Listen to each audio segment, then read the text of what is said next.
adegan ketika perang pertempuran 10 November. Di situ digambarkan ada anggota Laskar Hizbullah itu yang menangis ketakutan di tengah desing peluru bom-bom gitu ya. Ada yang menangis terkencing-kencing mungkin. Itu sangat salah. Penggambaran seperti itu sangat salah. Jadi bisa kita pastikan itu tidak ada Laskar Hizbullah yang ketakutan atau menangis karena takut perang.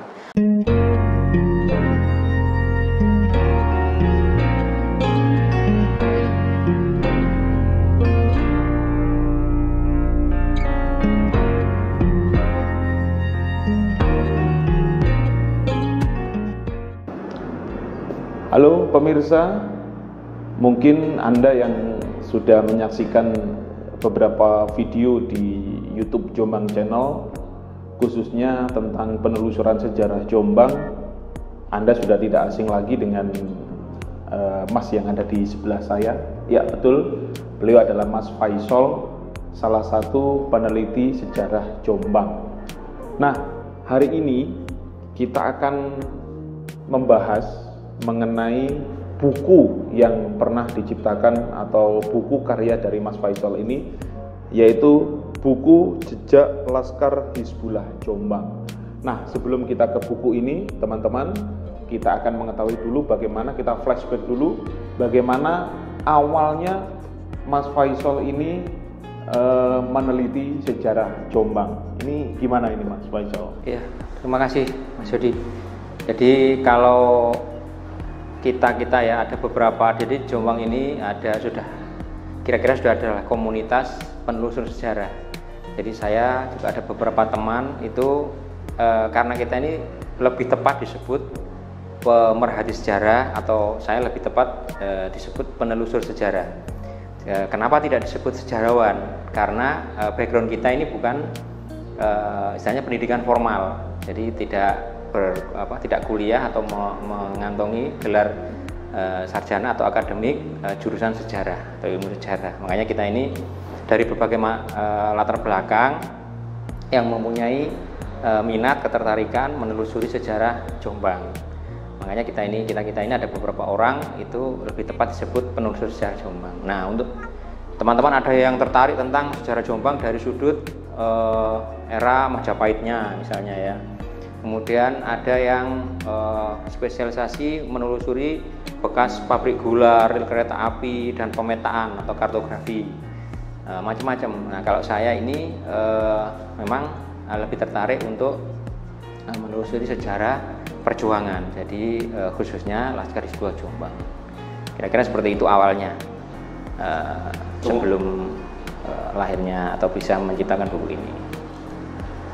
Kemudian Mas Faisal menelusuri sejarah Jombang, mengenai sejarah perjuangan Jombang, begitu Mas ya, dan akhirnya membuat sebuah karya seperti ini. Karyanya ini adalah sebuah buku Jejak Laskar Hizbullah Jombang yang hari ini akan kita bedah lah istilahnya, akan kita ungkap di dalam buku ini isinya apa saja.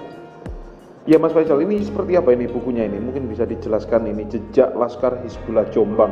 Iya, jadi awalnya saya ini tidak berniat langsung membuat atau menulis buku tentang sejarah Laskar Hizbullah Jombang. Tetapi saya itu awalnya hanya ingin mendokumentasikan dokumen-dokumen dari bapak saya. Kebetulan bapak saya anggota Hizbullah Jombang. Nah, salah satu anggota Laskar Hizbullah Jombang.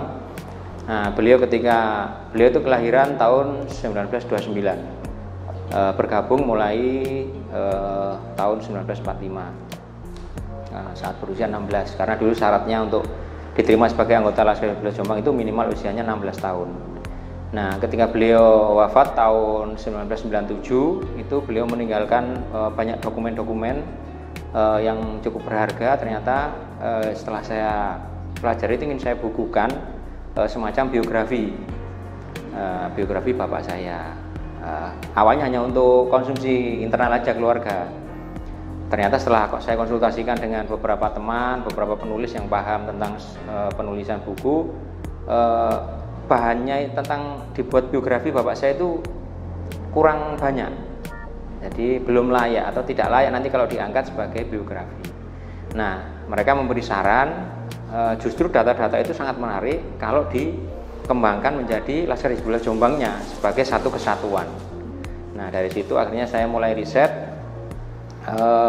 mengumpulkan data itu mulai sebelumnya, sebelum tahun 2000 sebenarnya sudah mulai. Tapi saya mulai intensif itu 2013. Mulai 2013 itu mulai intensif mengumpulkan data-data, dan itu didorong salah satunya oleh buku karya teman saya Mas Ayuhan Nafik dari Mojokerto. Bukunya ini Mas, bisa ditunjukkan ya. Jadi ini judulnya Garis Depan Pertempuran Laskar Hizbullah 1945-1950. Buku ini banyak menceritakan kiprah Laskar Hizbullah tidak hanya Jombang. Jadi tetapi semua Hizbullah mulai pusat, khususnya di ex-Karyajidan Surabaya. Jadi di Jawa Timur sendiri ini ada setidaknya ada tiga kekuatan besar Laskar Hizbullah itu, yaitu di ex-Karyajidan Surabaya, kemudian wilayah Kediri ke barat, kemudian Malang, dan terakhir di Jember Banyuwangi. Saya potong dulu. Iya. Mungkin dijelaskan dulu. Laskar Hizbullah itu apa? Apa tentara? Apa gitu? Betul. Jadi Laskar Hizbullah itu adalah laskar pemuda Islam yang dibentuk pasca pembentukan peta. Mungkin untuk peta lebih familiar mungkin ya, iya, karena salah satunya ada pahlawan Supriyadi dan lain-lain. Jadi peta itu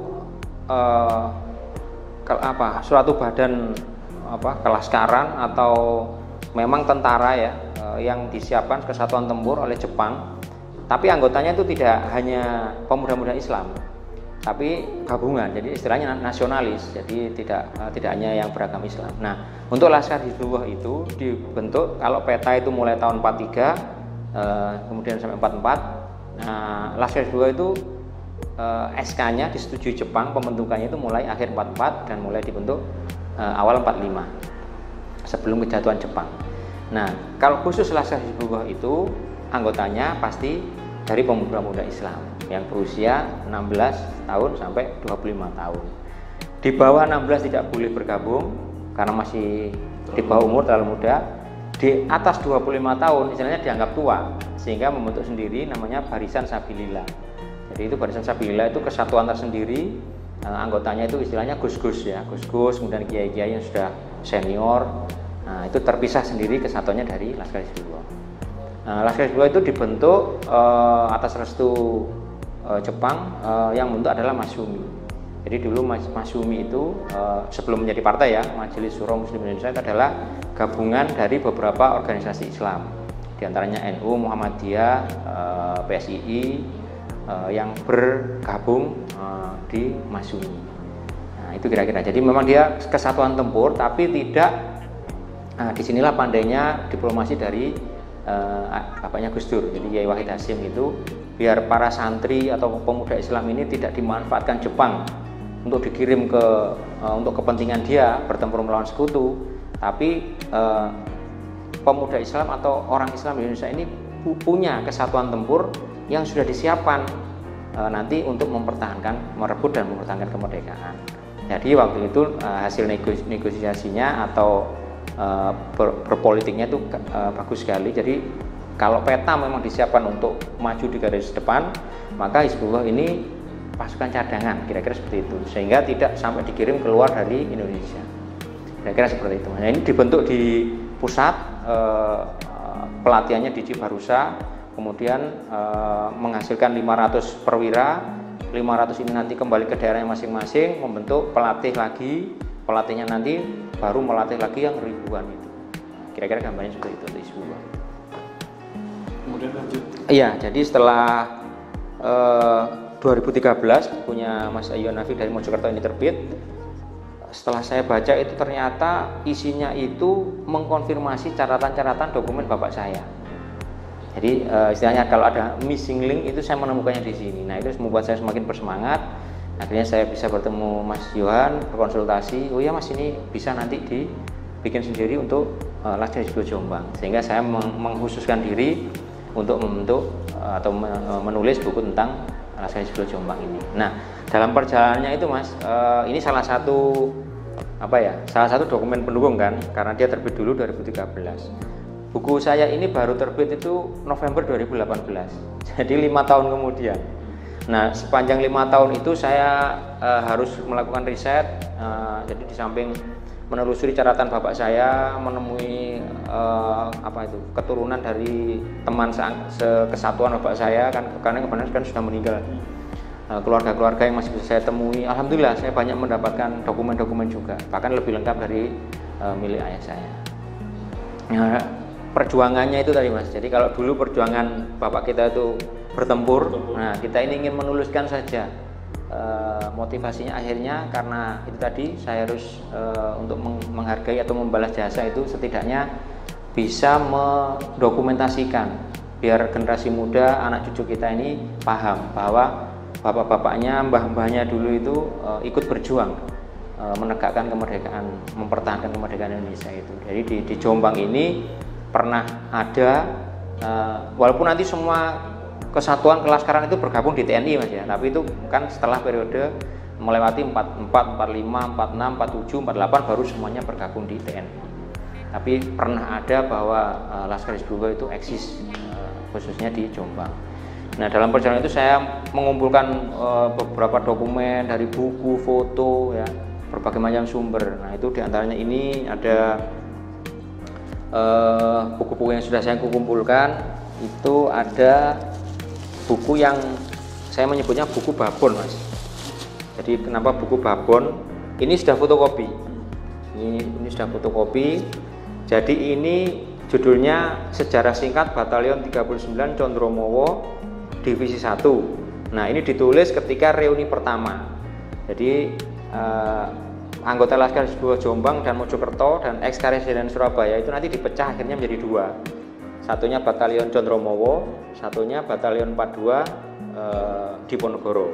Kalau Batalion 39 Condromowo ini dipimpin Mbah Yai Munasir dari Mojosari. Kalau Batalion 42 Diponegoro dipimpin Pak Mansur Solihi dari Ngedek, Mojokerto juga. Nah, bapak saya bergabung yang Condromowo ini ya. Nah, ketika tahun masa perjuangan mereka kan antara 45 sampai 50 kalau bapak saya. Jadi 50 itu mengundurkan diri, ada yang melanjutkan militer, ada yang mengundurkan diri, ada yang sampai tahun 50, 51, 52, 53 terakhir. Setelah itu kan mereka berpisah. Ada yang jadi polisi, ada yang kembali ke organisasi NU, ada yang ke pondok, semacam-macam. Nah, tahun 85, tepatnya tanggal 7 Juli 85, beliau-beliau ini melakukan reuni. Dan tempat reuninya di mana? Di Balai Desa Candi Mulyo, Jombang. Di Balai Desa Candi Mulyo. Mungkin ada sejarah? Kayaknya tidak ada sih, tidak dijelaskan secara spesifik. Cuma mungkin juga karena Jombang dipilih itu nilai kesejarahannya mungkin lebih kuat ya. Jadi para bekas anggota Laskar Hizbullah yang tersebar sudah di seantero Jawa Timur, mungkin se-Indonesia, itu pada tanggal 7 Juli 85 itu berkumpul reuni di bertempat di Balai Desa Candi Mulyo. Nah, beliau-beliau itu menghasilkan catatan ini, buku ini. Jadi ini sebenarnya belum tidak bisa disebut sebagai buku, tapi ini cikal bakal nanti. Jadi beliau-beliau itu menuliskan, sudah dibentuk panitia untuk menuliskan pengalaman tempurnya, kesatuannya, nama-nama komandannya, mulai komandan regu, komandan peleton, komandan batalion, komandan divisi, itu semuanya diberi tugas masing-masing. Nah, ex-Karesidenan Surabaya itu kan Surabaya, Gresik, Sidoarjo, Mojokerto, Jombang. Jadi 5 kabupaten ini. Itu semua diulas di buku ini. Nah, saya ini mendapatkan fotokopinya. Buku aslinya ada di Mas Ayuhan Hafik tadi. Nah, di samping buku babon ini ada banyak buku-buku. Ini ada Hizbullah karya Mas Isno, Mojokerto. Ini dari Jakarta, penulisnya Suratmin. Nah, ini ditulis sendiri oleh pelaku sejarah. Jadi beliau ini, Kiai Munir Hasim Latif ini aslinya dari Sumobito. Jadi yang dikirim oleh Mas Sumi mewakili Karesidenan Surabaya itu dari Jombang itu 4 orang, santri Tebireng semua. Salah satunya Pak Hasyim Latif ini dari Sumombito. Yang kedua Pak Sa'dullah, kemudian santri yang dua itu Maksum dan Muhammad Nur. Cuma saya hanya bisa 2 orang yang berhasil saya lacak, yaitu Yai Sa'dullah dan Yai Hasyim Latif. Untuk Muhammad Nur dan Maksum belum ketemu jejaknya. Kemudian ada juga ini ditulis oleh putra anggota Laskar Hizbullah Mojokerto, Pak Masrur, ini orang Mojokerto. Ini juga ada. Nah, ini juga buku karya Pak Hasyim Latif. Ini juga tulisan beliau. Nah, ini yang tadi saya sebut, ini bapak saya, Mas. Nah, ini cikal bakalnya biografi tadi yang nggak jadi akhirnya ya. Tapi sudah sempat saya bikinkan draftnya, tapi tidak jadi diterbitkan. Ini, kemudian ini Hizbullah Jawa Tengah, dua-duanya ini. Jadi ada divisi Hizbullah Surakarta, sama ini Jawa Tengah, divisi Sunan Bonang. Kalau kita di Jawa Timur namanya Sunan Ampel, divisi Sunan Ampel. Nah, sekilas seperti itu.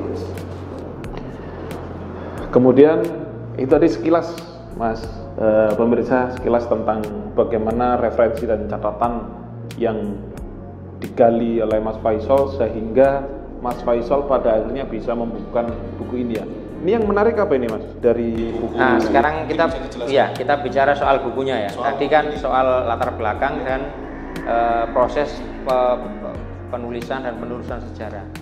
Nah, di buku saya ini yang menarik itu, mungkin ada juga ketika saya beberapa kali di diskusi buku dan bedah buku, pasti pertanyaannya kan gitu. Buku tentang Hizbullah itu kan mulai sekitar yaitu 2012 ke atas mungkin ya, 2013 itu kan mulai banyak yang menulis. Nah, sekarang apa sih bedanya atau itu tadi apa keistimewaan dari ini? Nah, saya memang memilih tentu istimewanya adalah kalau mungkin buku-buku yang lain lebih spektrumnya lebih luas, jadi tidak fokus. Nah, kalau kita kan khusus Jombang.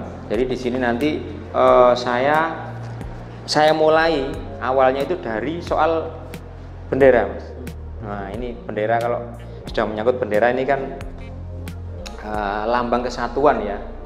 Jadi Mas Jody dan pemirsa mungkin pernah tahu ada film Sang Kiai yang juga rilis tahun 2013. Nah, film itu memang mungkin spesifik menceritakan tentang Hadratus Syekh Hasyim Asy'ari. Tapi di situ kan ada beberapa scene yang menceritakan tentang Laskar Hizbullah. Iya.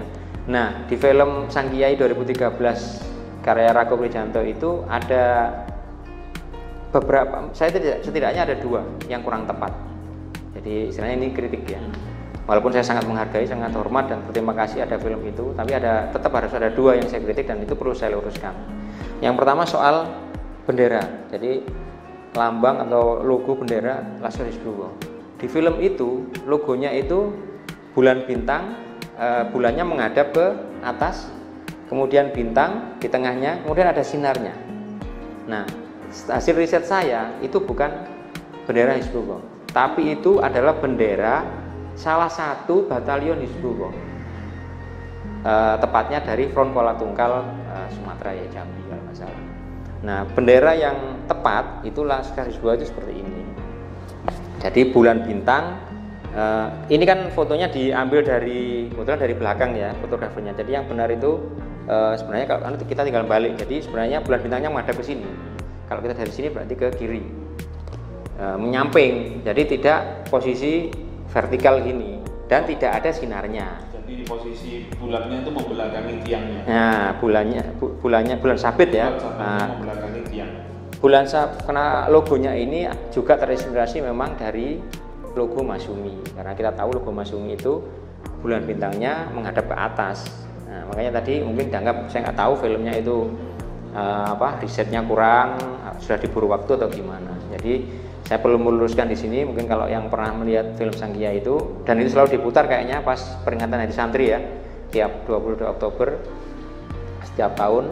Jadi perlu dipahami bahwa bendera yang benar itu seperti ini. Kemudian yang kedua, di film Sang Kiai itu Mas ada adegan ketika pertempuran 10 November. Di situ digambarkan ada anggota Laskar Hizbullah itu yang menangis ketakutan di tengah desing peluru, bom-bom gitu ya, ada yang menangis terkencing-kencing, itu sangat salah. Penggambaran seperti itu sangat salah.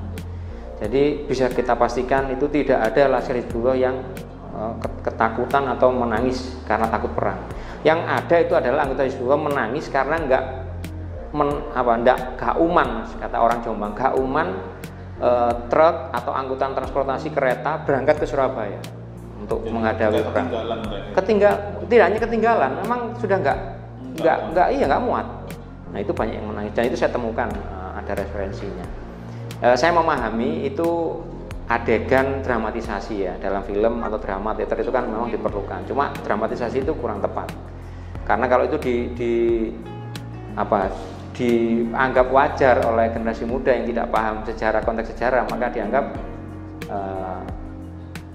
kok ada Laskar Hizbullah yang menangis ketakutan. Karena apa? Mereka itu sudah daftar kontrak mati, sudah tahu mas resikonya mati, syahid ya di jalan Allah, maka sudah nggak mungkin itu. Nah, setidaknya itu dua itu. Jadi di samping saya meluruskan soal bendera Hizbullah, yang unik juga atau yang istimewa yang mungkin tidak dapatkan di buku lain di sini adalah saya catat dan saya bukukan di sini itu ada kartu tanda anggota. Kartu tanda anggota Hizbullah itu dari tetangga saya, kebetulan keluarganya masih menyimpan ya. Namanya Pak Kaswan ini. Jadi ada beberapa kartu tanda anggota. Bapak saya sebenarnya juga masih punya, tapi ini lebih tua. Jadi mulai 46. Kalau bapak saya itu sudah 49 kalau nggak salah ya. Sekitar itu 48 49. Nah, di sini ada ini bisa dilihat nanti. Jadi ada kartu anggota. Di sini masih terbaca jelas markas divisi Hizbullah Surabaya. Kartu berlaku 15 November sampai ini tertanggal di Surabaya di ini 9 Desember 46. Jadi ini ditandatangani oleh Panglima Divisi, di sini disebut Kepala Divisi, yaitu HM Wahib Wahab. Beliau adalah Panglima Divisi Sunan Ampel, pertama Panglima Jombang, Laskar Hizbullah Jombang, kemudian diamanai untuk memimpin Laskar Hizbullah Divisi Jawa Timur. Jadi gabungan Ex-Karesidenan Surabaya. Itu beberapa hal yang menarik di buku saya, Mas. Jadi ada juga foto-foto pelaku sejarah beberapa anggota Laskar Hizbullah Jombang yang juga saya muat di sini. Kira-kira itu, Mas Jody. Baik pemirsa, itu tadi obrolan diskusi saya dengan Mas Faisal yang Anda sudah tidak asing lagi, karena memang beberapa kali kita berdua menelusuri sejarah atau peninggalan zaman dulu, khususnya zaman Belanda, zaman Jepang yang ada di Jombang yang sudah kita tampilkan di video-video sebelumnya. Dan ini tadi mengenai flashback Mas Faisal yang akhirnya menuliskan sebuah buku atau membuat sebuah karya, yaitu Jejak Laskar Hizbullah di Jombang. Mudah-mudahan apa yang sudah kita diskusikan, sudah kita obrolkan di sini bisa membuka wawasan kita semuanya mengenai bagaimana sejarah perjuangan khususnya yang ada di Jombang. Demikian spesial. Baik pemirsa, demikian sekali lagi diskusi kita berdua, dan jangan lupa subscribe, like, dan juga berikan komentar agar channel kita terus berkembang. Dan kalau mungkin teman-teman mau bertanya, silakan bisa memberikan pertanyaan di kolom komentar dan nanti akan dijawab langsung oleh Mas Faisal tentang sejarah Jombang. Atau Anda ingin kami menelusuri apa yang ada di Jombang, nanti insya Allah akan kita telusuri berdua ini dan memberikan informasi bagaimana sejarahnya. Terima kasih dan tetap semangat, sampai jumpa dan hanya di Jombang Channel.